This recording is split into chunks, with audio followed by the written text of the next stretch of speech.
Hello, I'm Sora Luxon, and this is the Hermetic principle of cause and effect, principle number 6. As quoted by the Kabbalion, let him read it who can. Every cause has its effect, and every effect has a cause. Everything happens according to law. The law is the law. There is no such thing as chance. Chance is just a name for the law going unrecognized. There are many planes of causation, and not all of them may be perceivable to us. But nothing is ever escaping the law. The higher planes dominate the lower planes, but nothing ever escapes the law. When we're aware of this law, we can become causers instead of affected by cause. By controlling our character, moods, powers, qualities, we master ourselves. And in becoming masters of ourselves, become the power of cause rather than being its pawn. You can choose your skills and habits, and by developing them knowingly, create desired results. You can cause the effects within yourself by use of developing your own chosen discipline. A masterful hermeticist understands the art and method by which we can rise above the ordinary plane of cause and effect. We become causers instead of effects. The masses are carried by this law. They're carried by the principle of cause and effect. They're obedient to the suggestions, environments, wills stronger than themselves. They're pawns. Masters rise above the chessboard, and on another higher plane, dominate the qualities and powers surrounding them, and become the movers instead of the pawns. We play instead of getting played. No one escapes the law, and so the master too is always under obedience to the higher planes. Always. But the master helps to rule his own rather than being ruled or used by it. So there is free will. You can see that here, right? You can make this choice. But there is no ability to ignore law without consequence. Free will operates, but it operates within the boundary of conditions that are already set. Free will isn't an illusion. A lot of quote-unquote dark, right? Dark occultists will say or enjoy saying for some reason that free will is an illusion.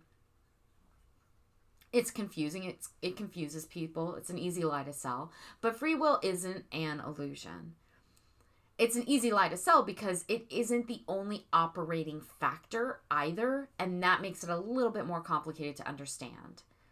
There is both free will and natural law, and they are both functioning together.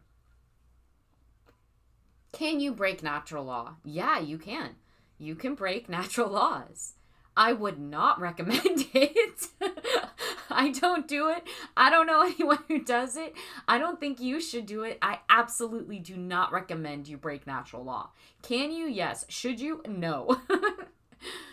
Why? Because although you can do it, you cannot break natural law without consequence. You still are operating under the law, and nothing escapes the law. So if you break natural law, there will be a consequence. Effects from causes are not always or even usually immediate as well. At least not until you get really, really good at working with this principle in Hermeticism. Sometimes effects from causes aren't perceivable to us at all, no matter how good we are with magic or with the Hermetic principles or their application in daily life. It won't matter, simply because we aren't always capable of recognizing a pattern from what is our limited physical or human or smaller focused aggregate of perspective. That doesn't mean it isn't happening. That doesn't mean the pattern isn't there. It just means we can't perceive it. There are two planes kind of being shown in this principle, right? The plane of cause and the plane of effect.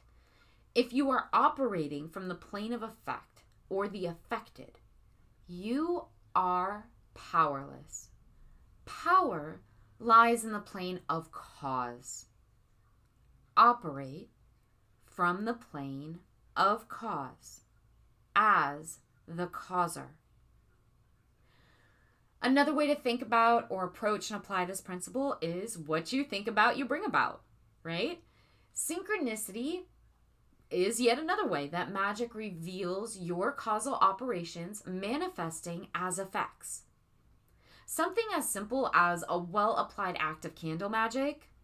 People who go into a church and light a candle and say a prayer, right? That is a simple act of candle magic.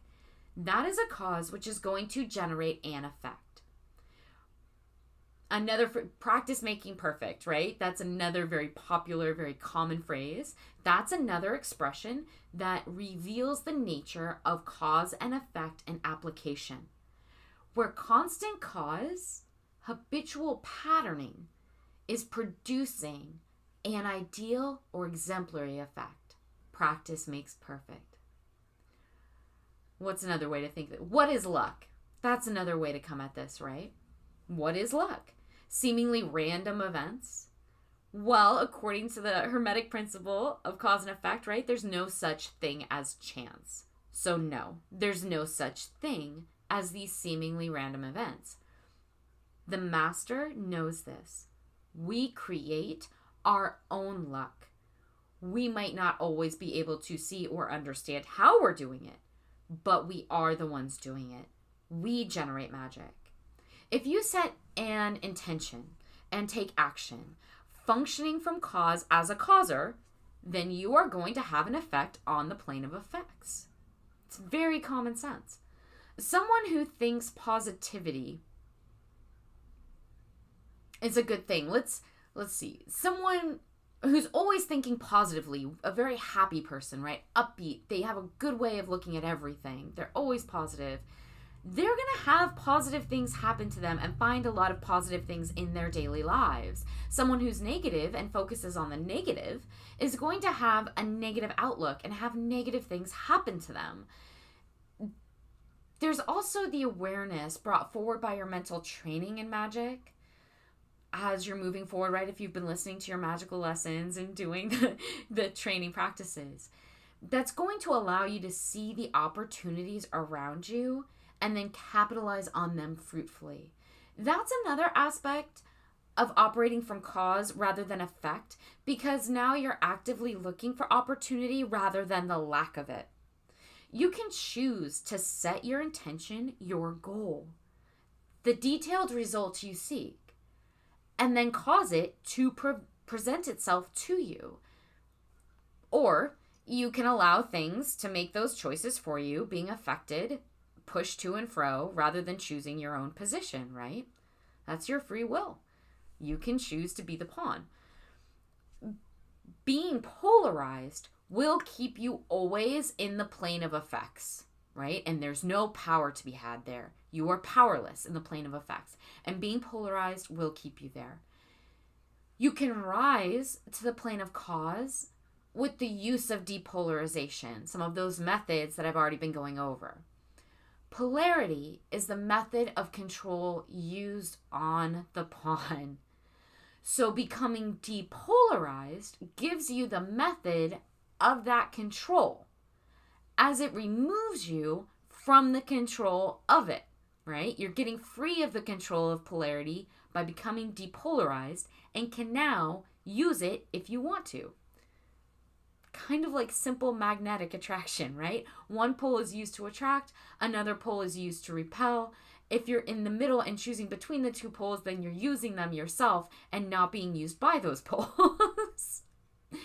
The depolarized person is difficult, if not impossible, to control. Poles are divisive. They divide and conquer, right? If you're depolarized, you're the master. Polarized forces manipulate anyone who doesn't understand the plane of cause and effect, who doesn't understand or work with or actively engage in the useful functioning of this Hermetic principle of cause and effect. Those are the basics that I can safely give you on the Hermetic principle of cause and effect.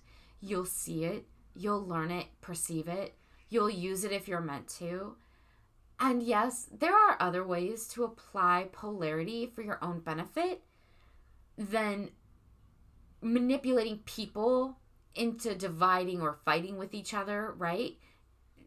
It doesn't require that. You can operate from cause instead of being among the affected without being greedy or mean or evil.